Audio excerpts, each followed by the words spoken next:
কাজে আছি। চেয়ার থেকে উঠে সে আরহাম শিকদারের গলা জড়িয়ে ধরল ইসরা। আদরে আদরে কণ্ঠে শুধালো। নিব বাবা। মেয়ের মাথায় স্নেহের হাত বুলিয়ে আরহাম শিকদার আদেশ করলেন। আগে নাস্তাটা শেষ হোক। তোমার মাকে বলবে যাতে দুপুরের রান্না না করে। নিজের জায়গায় এসে বসলো ইসরা। সামনের প্লেটটা উল্টে পরোটা নিয়ে বাটিতে সবজি সাজিয়ে জগ থেকে পানি ঢেলে নিল। মনোযোগ সহকারে সম্পূর্ণ খাবারটা শেষ করে উঠে পড়ল। বেসিনে হাত ধুয়ে কিচেনে গিয়ে আসফা বেগমের পাশে দাঁড়ালো। আম্মু বাবা বলেছে দুপুরের রান্না না করতে। চপিং বোর্ড থেকে কাটা পেঁয়াজগুলো কড়াইয়ের তেলে ছেড়ে পাশ ফিরে অবাক কণ্ঠে বললেন আসফা। এখন কি তোরা দুজনেই কিচেনেও নাক গলানো শুরু করবি? তবে আমি আগেই বলে দিচ্ছি, খুন্তির বাড়ি কিন্তু তোর পিঠে দিব। দূর, তোমার এসব রান্না কান্না আমরা করতে যাব কোন দুঃখে? ওটা বরং তুমিই সামলাও। আজ আমরা দুপুরে বাইরে খাবো। ওহ, তাই বল। তুমি বলার সুযোগ দিলে তো বলবো। ইসরাকে চোখ রাঙানি দিল। আসফা বেগম মাকে চোখ রাঙাতে দেখে বড় বড় কদমে পালালো ইসরা। অমাবস্যার অন্ধকারে পৃথিবী আচ্ছাদিত, হাতের পাঁচ আঙুলো অদৃশ্যমান অন্ধকারে চাদরে। প্যালেসের ছাদে অনাবৃত দেহে বসে আছে ফারিস। শীতের মাঝেও সদ্য শাওয়ার নিয়ে এসেছে সে। ফারিসের চুল থেকে চুপচাপ পানি ঝরছে। শীতল বাতাসেও অনড় বসে আছে সে। সামনে 101টা মোমবাতি জ্বলছে। হালকা শীতল বাতাসে মোমবাতির আগুন নিভু নিভু হয়ে জ্বলছে। মোমবাতির লালচে আলো আধারে অদ্ভুত সুন্দর দেখাচ্ছে ফারিসকে। বারবার শ্বাস প্রশ্বাস নিঃসরণ ও গ্রহণের ফলে তাল মিলিয়ে ওঠানামা করছে ফারিসের প্রশস্ত বুক। শীতের প্রকোপে ক্ষণে পরপর ঢোক গেলের দারুণ গলার অ্যাডামস অ্যাপলখানা ধীরে ধীরে নড়ছে। লালচে খয়েরি রঙের ওষ্ঠজোড়া শীতের তীব্রতায় ফাটল ধরেছে। জিভ দিয়ে ঠোঁট ভিজিয়ে চোখ হলো ফারিস জওয়ান। মনে মনে কিছু একটা পড়ল সে। অতঃপর সামনে সাজিয়ে রাখা প্রয়োজনীয় সামগ্রীর মাঝ থেকে লাল রঙের মায়ের ধুলোর চিমটি পরিমাণ ধুলো নিয়ে সামনের ক্যানভাসে থাকা ইসরার ছবিটার মেধহীন উদরের অংশখানা ছুঁয়ে দিল ফারিস। পরপর হাতখানা বাড়িয়ে চেপে ধরল ইসরাহের কোমল ওষ্ঠজোড়ায়। ঘুমের ঘরে নড়ে চড়ে উঠল ইসরা। ফারিস ফের মিনমিনিয়ে উচ্চারণ করলো কিছু শব্দ। সামনের অগ্নিকুণ্ডে ছুড়ে দিল মুঠো ধুলো। আচানক ধরফরিয়ে বিছানায় উঠে বসলো ইসরা। অস্বস্তিতে আড়ষ্ট হয়ে হাত বাড়িয়ে বেডসাইড টেবিল থেকে ল্যাম্পটা অন করলো সে। ভয়ের তো চোখে পরক করলো পুরো রুম। কেউ নেই, কেউ না, কিন্তু ইসরার মনে হলো কেউ তাকে ছুঁয়েছে। সেই স্পর্শটা নিছক স্বপ্ন বা ঘোর মনে হয়নি তার, বরং সে কেউ একজনের শক্ত উপস্থিতি টের পেয়েছিল পাশে, যার হাতের উষ্ণ স্পর্শ এখনও মেখে আছে ইসরাহের শরীরে। গ্লাস থেকে এক ঢোক পানি পান করলো ইসরা। পাশ থেকে ফোনটা নিয়ে সময় দেখলো শেষ রাতের দিকে 4:55। উঠে পড়ল ইসরা। ফজরের আজান পড়ে গেছে। অজু করে জায়নামাজ পেতে নিয়ত বাঁধল। ফারিস শেষ মুঠো মায়ের ধুলো আগুনে দিতে মোমবাতিগুলো নিভে গেল। বসা থেকে উঠে পড়ল সে। উঠে গিয়ে ছাদের কার্নিশ ঘেঁষে দাঁড়ালো ফারিস। রাতের পাহাড়ের চূড়ায় চেয়ে ফিচেল কণ্ঠে শুধালো। My little girl, love you so much babe. এত সব তোমার জন্যই মাই ওয়াইফি। এবার দেখার পালা আমার সামনে তোমার মায়ের কান পড়া কতটা টিকে। তোমাকে অনেক ভালোবাসা দেওয়া বাকি আমার বিষাক্ত অ্যাঞ্জেলস ট্রাম্পেট। উত্তরের হিমেল বাতাস ইতিমধ্যে জানান দিতে শুরু করেছে যে শীত আসছে। কখনো হাড় কাঁপানো শীতে জনজীবন বিপর্যস্ত করতে, তো কখনো খেজুর গাছের রস দিয়ে পায়েস খাওয়ার জন্য শীতের প্রয়োজন। শিশির ভেজা কুয়াশায় ঢেকে আছে চারপাশ। সকাল 6:30 বাজে। শিকদার ভিলার সকালে এখনও ঘুমে। পাখির কিচিমিচি ডাকে ঘুম ভেঙে গেল ইসরাহের। শরীর থেকে কমফোর্টারটা সরিয়ে অলস ভঙ্গিমায় বিছানায় উঠে বসল সে। এলোমেলো হাতে কোমর সমান চুলগুলোকে খোপা বেঁধে বিছানা ছেড়ে নেমে পড়ল ইসরা। ওয়াশরুম থেকে ব্রাশে পেস্ট নিয়ে বারান্দায় এসে দাঁড়ালো সে। চারিদিকে কুয়াশার আস্তরণে অস্পষ্ট। বাগানে চোখ রাখলো ইসরা। ফুল গাছগুলোর আশেপাশে আগাছায় ভরে গেছে। কয়েকদিনের অযত্নে গাছগুলোর দশা বেহাল। গাঁদা ফুলগুলো পাপড়ি ছেড়ে দিয়েছে, গোলাপগুলো একই দশা। ওয়াশরুম থেকে কুলকুচি করে চাদরটা পেঁচে রুম থেকে বেরোলো ইসরা। সিঁড়ির দিকটাতে পা বাড়িয়ে ও থেমে গেল সে। ঘাড় বাঁকিয়ে তাকালো ডানে। এখান থেকে দেখা যাচ্ছে ফারিসের রুমটা। দরজার বাহির থেকে ছিটকিনি দেওয়া। আবার বামে তাকালো সে। বাবা মায়ের রুমের দরজাটা এখনো বন্ধ। সাহস করে ফারিসের রুমের দিকে পা বাড়ালো ইসরা। আলতো হাতে শব্দ ছাড়া ছিটকিনিটা খুলল সে। দরজাটার ধাক্কা দিতেই মরমরিয়ে শব্দ হলো। শব্দটাতে উপেক্ষা করে বিসমিল্লা বলে রুমের ভেতরে ইসরা পা বাড়াতে হাতে টান পড়ল। ভয়ে ভয়ে চোখ খিচে নিল সে। মিনিট পরেই পিছন থেকে শোনা গেল আসফা বেগমের রাগ মিশ্রিত কণ্ঠ। কতবার তোকে এই ঘরে আসতে বারণ করেছি শিশু? ঘুরে দাঁড়ালো ইসরা। অপরাধী কণ্ঠে একটু মিথ্যা বানিয়ে বলল সে। কিছু শব্দ আসছিল, এই রুম থেকে, তা দেখতে এসেছিলাম। তাতে তোর কি? আসফা বেগমের চিৎকারে নিজের ঘর থেকে বেরোলেন আরহাম শিকদার। ঘুম ঘুম চোখে চশমাটা পরে বললেন। সকাল সকাল কি শুরু করলে আফসা? আরহাম শিকদারের কণ্ঠ পেয়ে দ্বিগুণ তেতে উঠলেন আসফা।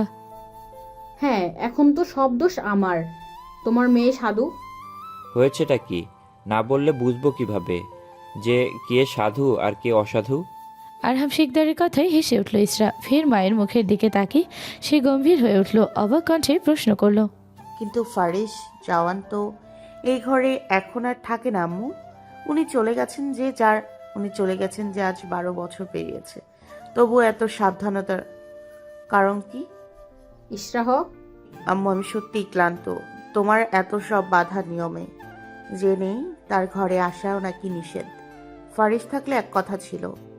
কৌতূহলী চোখে মেয়েকে পরখ করলেন আসফা। মেয়ের হঠাৎ এমন পরিবর্তন, এতটা যে ফারিস জওয়ানের পক্ষ পাতিয়ে কথা বলছে, এত সাহস কবে বাড়ল ইসরাহের? আসফা বেগমের অবচেতন মনে কাঁটা বিঁধল। ছেলেটা না থেকেও যেন ওনার সংসারের সবটা গ্রাস করে বসে আছে। আরহাম শিকদার আর ইসরা দুজনই যেন ফারিস জওয়ানের বিশ্বস্ত সৈন্য। প্রভুর ভক্তি তাদের শিরায় শিরায়। কথা বাড়ালেন না আসফা। এখানে কথা বাড়িয়েও লাভ নেই। দ্রুত পায়ে এগিয়ে গেলেন নিজের ঘরের দিকে। পেছনে রেখে গেলেন দুটো অবাক সত্তাকে। আসমা বেগমের রনফের মায়ের সাথে একবার কথা বলা প্রয়োজন। সব কিছু ওনার হাত থেকে ফসকে যাওয়ার আগে মুঠো শক্ত করতে হবে। ভার্সিটির ব্যালকনিতে মনমরা হয়ে দাঁড়িয়ে আছে রবিন আর ইসরা। জাইমা আজ আসেনি, সে নাকি গ্রামের বাড়িতে বিয়ে খেতে গেছে। রবিন আর ইসরাহের ক্লাস শেষ হয়েছে যে 10 মিনিট হবে। ক্লাস থেকে বেরিয়ে তড়িঘড়ি পায়ে করিডোরের শেষ মাথায় এসে দাঁড়িয়েছিল ইসরা। তার দেখা দেখি রবিনও ব্যাগটা কাঁধে চাপিয়ে দৌড়ে দিয়েছিল। ইসরাহের পিছু পিছু অনেকক্ষণ সময় পেরোলেও ইসরা এখনও টু শব্দটিও করেনি। ইসরার এমন শান্তরূপ সহ্য হলো না রবিনের। মিনিটে 20টা কথা বলা মেয়ে এতক্ষণ ধরে চুপচাপ। বিশ্বাস হচ্ছে না তার। রবিন বিরক্তি মেশানো কণ্ঠে শোধালো। ভাই, তুই কি মনোব্রত করেছিস নাকি? প্রতিউত্তর করল না ইসরা। ব্যালকনির পাশ ঘেঁষে থাকা বড়ই গাছটার দিকে চাইল সে। সবে ফুল আসতে শুরু করেছে গাছটাতে, তবুও কি সুন্দর লাগছে বড়ই গাছটা। শীতের রোদে সবুজ পাতাগুলো জ্বলজ্বল করছে। নীরবতা ভেঙে ইসরা বলল। আচ্ছা রবিন, তোর কাছে ভালোবাসা মানে কি? জানি না ভাই, আমি তো এত এত কঠিন বিষয় বুঝি না। একটু সহজ করেই বল তাহলে। আচ্ছা, যেমন ধর আগলে রাখা, পাশে থাকা, অসুস্থতায় মাথায় হাত বুলিয়ে দেওয়া, আর বলতে পারছি না। আনমনা ইসরা শুধালো। কিন্তু ফারিসের সাথে আমার তেমন কোনো স্মৃতিই নেই। তবুও ওনার কথা আমার মনে পড়ছে। ইসরায়ের কথা শুনে চোখ ছানা বড়া করে তার দিকে তাকালো রবিন। ইসরায়ের মুখে এই নাম আর জীবনে শোনেনি সে।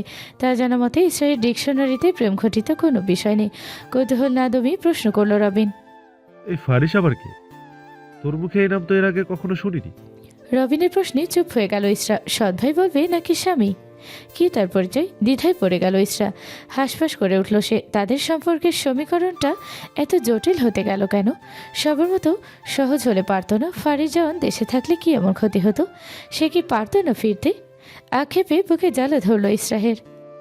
বল। তারা দিল রবিন। জানি না, এমনি বললাম। এমনি এমনি তুই মানুষের নাম বলছিস? বিষয়টা হজম হচ্ছে না ঠিক। গোয়েন্দাগিরিতে নাম লেখালি না? দূর, আচ্ছা বাদ দে, চল যাই, অনেকক্ষণ ধরে দাঁড়িয়ে আছি। ভার্সিটি থেকে বেরিয়ে পড়ল রবিন আর ইসরা। দুপুরের মধ্যে ভাগ বাড়ি ফিরতে ফিরতে বিকেল গড়াবে, তাই দুজনে ঠিক হলো সামনে রেস্টুরেন্ট থেকে খেয়ে একসাথে বাড়ি ফিরবে। ইসরায়েল ভার্সিটির সামনে গাছের ছায়ায় গাড়িতে ঢিল দিয়ে দাঁড়িয়ে আছে রৌনক। পরনে তার কালো শার্ট আর ক্রিম কালারের প্যান্ট। এই দুই রঙের মিশেলে অদ্ভুত সুন্দর ঠেকেছে ছেলেটাকে। শুভ্র সুন্দর হাতে সবেতেই মানায় রৌনককে।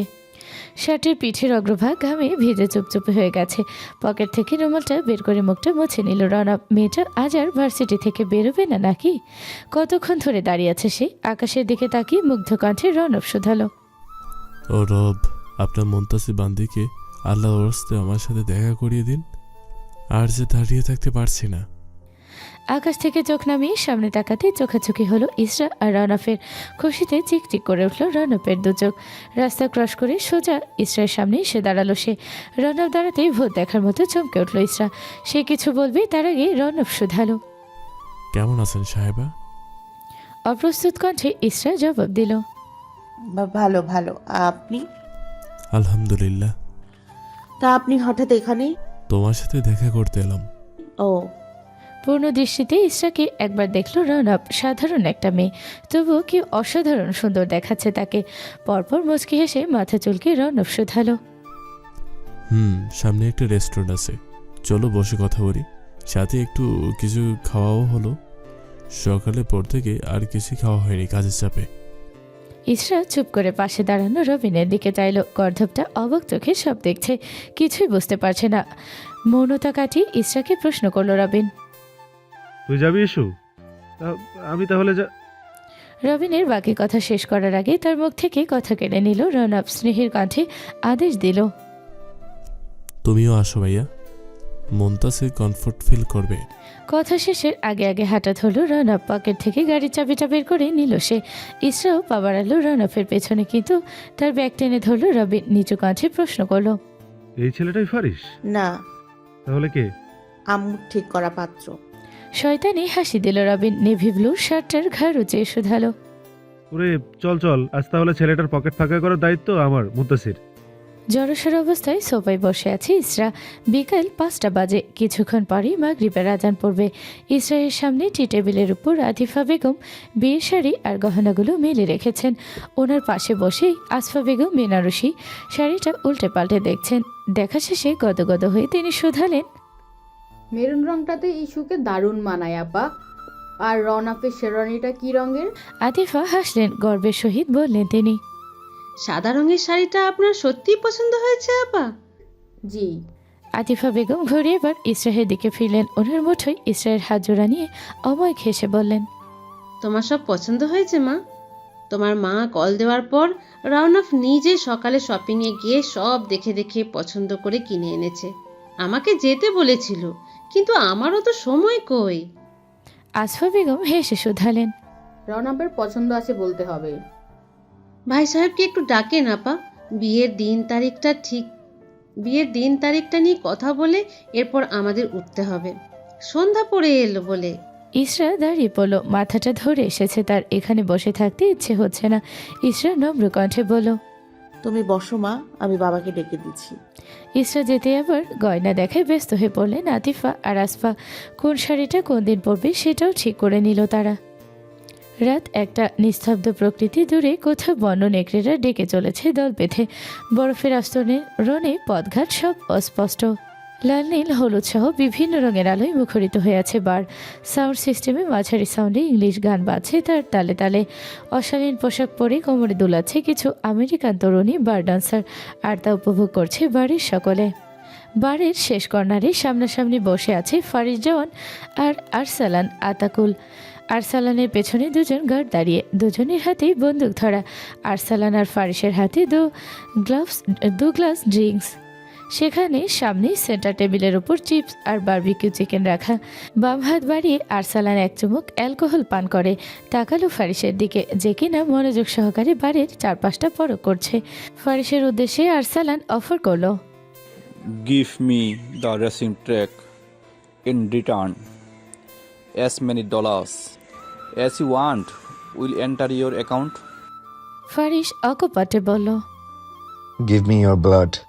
ফারিসের কথায় শব্দ করে হাসলো আরসালান। আরসালান আতাকুলের সাথে ফাজলামি? ইন্টারেস্টিং। আরসালান জিরো স্বরে বলল, মজা করছো? একদমই না, আমার রক্ত প্রচুর পছন্দ। আর্টের কাজে কালারের বিপরীতে ব্যবহার করা যায়, অনেকটা কালার মেচে যাবে। এক ঢোকে পুরো গ্লাস অ্যালকোহল শেষ করে ফেলো ফারিস। পকেট থেকে সাইলেন্সার ফিট করা রিভলভারটা নিয়ে গুলি চালালো আরসালানের পিছনে গার্ড দুটোর বুকে। পরপর দুটো গার্ড পড়ে গেল। ফারিস দাঁড়িয়ে পড়ল, শান্ত চোখে আরসালান সবটা পরখ করলো। রক্ত আমার অ্যালকোহলের থেকে বেশি পছন্দ মিস্টার আতাকুল। দুটো কুকুর মারার জন্য সরি। বাড়ির গার্ডগুলো ছুটে আসলো ফারিসকে ধরতে। তাদের হাতের ইশারায় থামিয়ে দিল সে। ব্লেজারের পকেট হাতে $2 বান্ডিল ছুড়ে দিল ওদের দিকে। শক্ত কণ্ঠে বলল, I give off money.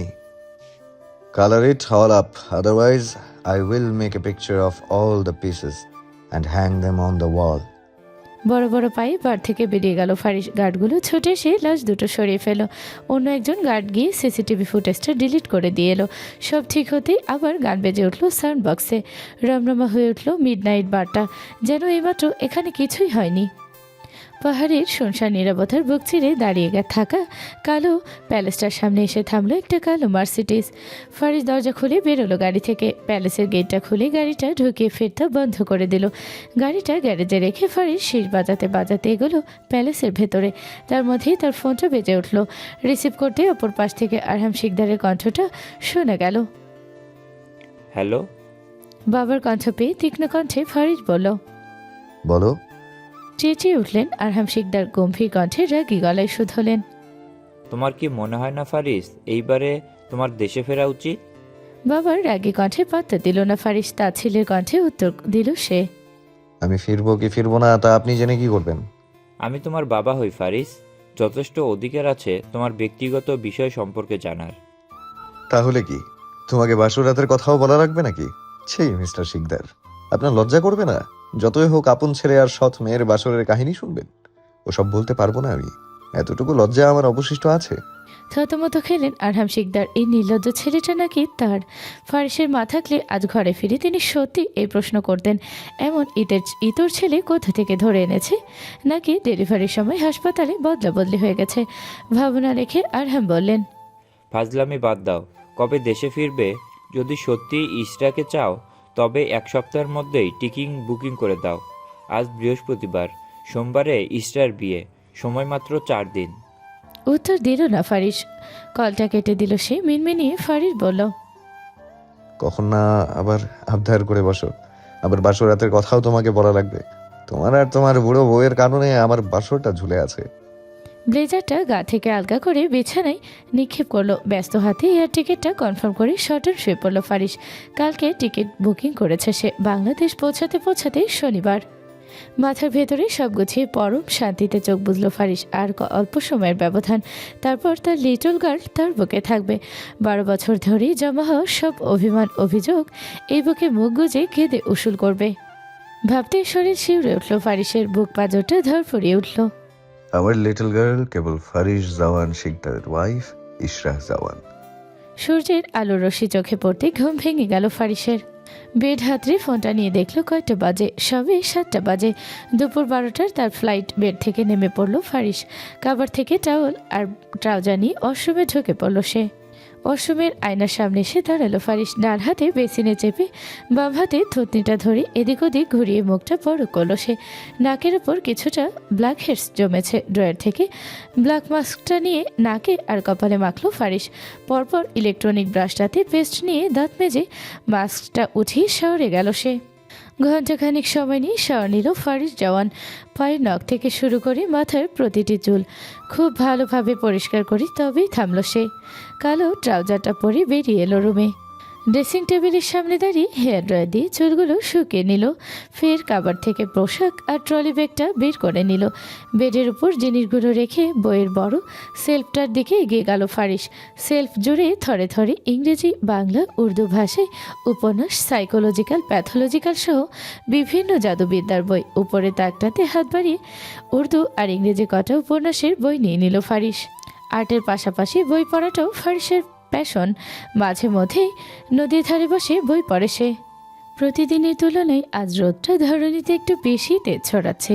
রোদের তাপে শীতের মধ্যেও শরীর ঘেমে যাচ্ছে। এয়ারপোর্টে সব কাজ শেষ করে সবেই বেরিয়েছে ফারিস। বাংলাদেশের নাতিশীতোষ্ণ আবহাওয়ায় বারবার ঘেমে উঠছে তার ফর্সা মুখমণ্ডল। পকেট থেকে রুমাল বের করে মুখটা মুছে নিল ফারিস। পকেট থেকে ফোনটা বের করে কল দিল কাউকে। কল রিসিভ হতেই ঝরঝরে ইংরেজি ভাষায় শুধালো Faris. The order for the Mercedes Maybach Exlaro car was confirmed. Send the car to the airport with one of your salesmen. I will receive it.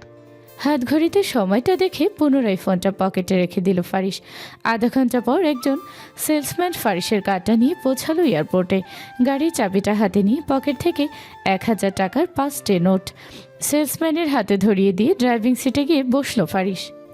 আপাতত হোটেলে উঠবে সে। সোমবারই শিকদার বাড়ি ফিরবে। এখন অনেক কাজ বাকি তার। আপাতত আড়ালে থেকেই কাজগুলো করবে। যখন মুখোন্মোচনের প্রয়োজন পড়বে তখনই ফারিস জাওয়ান দেখা দিবে তার লিটল গার্লের সাথে। সিটটা আরেকটু পিছনে নিয়ে আরাম করে বসে চোখে সানগ্লাসটা পরে গাড়ি স্টার্ট দিল ফারিস। ফারিসের হোটেলে ফিরতে ফিরতে সন্ধ্যা হয়ে এসেছিল। চেকিং শেষে রুমে ফিরেই খাবার অর্ডার দিয়ে শাওয়ারে গিয়েছিল সে। বর্তমানে কোমর অবধি কমফোর্টার জড়িয়ে বিছানায় হেডবোর্ডের সাথে বালিশে হেলান দিয়ে ল্যাপটপ কোলে নিয়ে ইসরাহের ফেসবুক আইডি স্ক্রল করছে ফারিস। ইসরা মুনতাসির নাম দিয়ে লগ ইন করা আইডিটা নতুন খোলা 1 মাস হয়েছে। মাত্র 18টা ফ্রেন্ড, তেমন পোস্টও করা হয়নি। 18টা ফ্রেন্ডের মধ্যে 2টা ফ্রেন্ডকে ট্যাগ দিয়ে কয়েকটা পোস্ট করা, একটা ছেলের আইডি অপরটা মেয়ের। ফারিস বুঝলো ছেলে মেয়ে দুটো ইসরাহের ক্লোজ ফ্রেন্ড। মেয়ের আইডিটা একটু ঘুরে দেখলো ফারিস। জাইমা হাসান অনার্স ফার্স্ট ইয়ারে পড়ছে, 2 বোন, জাইমা বড়।